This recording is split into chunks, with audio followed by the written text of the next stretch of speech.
Hi hello எல்லோரும் எப்படி இருக்கீங்க? நல்லா இருக்கீங்களா? ஹாய் எல்லாரும் எப்படி நல்லா இருக்கீங்களா? இன்றைக்கி நம்ம எதை பற்றி பார்க்க போகிறோம் அப்படின்னா, ரொம்ப நாள் ஆச்சு எல்லாருக்கூடையும் நான் பேசி. எதை பற்றி அப்படின்னா, என்னென்ன நடக்க போகுது அப்படிங்கிறது தீவிரமாக நடந்து கொண்டு இருக்கிறது. மிக வேகமாக நடந்து கொண்டிருக்கிறது.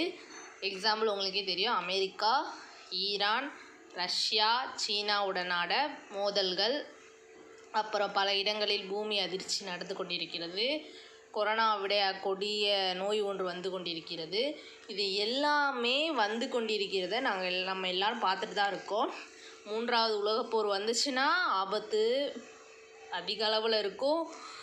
அதே மாதிரி தான் இது உலகத்தோட கடைசி அப்படிங்கிறத நிரூபிச்சுட்டே இருக்குது. உலகம் கடைசி நாட்களில் வாழ்ந்துட்டுருக்கு அப்படிங்கிறத நமக்கு சொல்லிக்கிட்டே இருக்குது.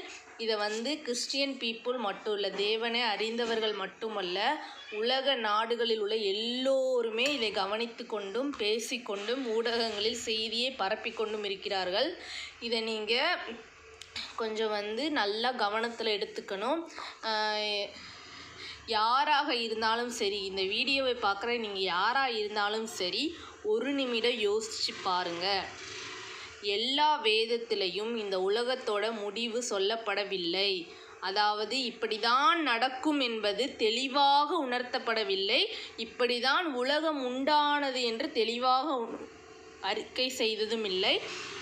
வேதாகமத்தில், பைபிளில் மட்டுமே இந்த உலகம் எப்படி உண்டானது, யார் உண்டாக்கினது, எவன் ஃபஸ்ட்டு யார் உண்டாக்கப்பட்டது, கடைசி யார் வருவாங்க இந்த உலகத்துக்கு, இந்த உலகத்தில் அடுத்து என்ன நடக்க போகுது என்பதை மிக மிக தெளிவாக உணர்த்துவது பைபிள் மட்டுமே. இதை நீங்கள் உணர்ந்தீர்களானால் விழிப்படைவீர்கள். யார் மெய்யான தெய்வம் என்பதை இந்த உலகத்தில் உள்ள எல்லா நாடுகளும் உணர்ந்து கொண்டே வருகிறது. ஒரு எழுச்சி ஆரம்பித்து விட்டது. நீங்களும் ரொம்ப விழிப்புணர்வாக இருங்க. யாராக இருந்தாலும் சரி, சிறிதளவு சிந்தனை செய்து பாருங்கள்.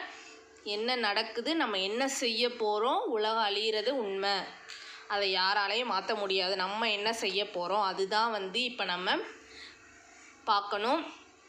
உங்கள் உள்ளத்தை நல்லா, இதை பயப்படுறதுக்கு இல்லை, கொஞ்சம் சமாதானப்படுத்திக்கிட்டு, கொஞ்சம் சாந்தமாக்கிக்கிட்டு யோசித்து பார்த்து ஜீசஸ்கிட்ட உங்கள் வழியை ஒப்புவீங்க, உங்கள் வாழ்க்கையை ஒப்புவீங்க. கண்டிப்பாக உலகம் அழிய போது. பரலோகத்துக்கு தான் போகணும், நரகத்துக்கு போகக்கூடாது. பரலோகம் நரகம் என்பது உண்மை, நியாய தீர்ப்பு உண்மை. இதுவும் பைபிளில் சொல்லப்பட்டுள்ளது.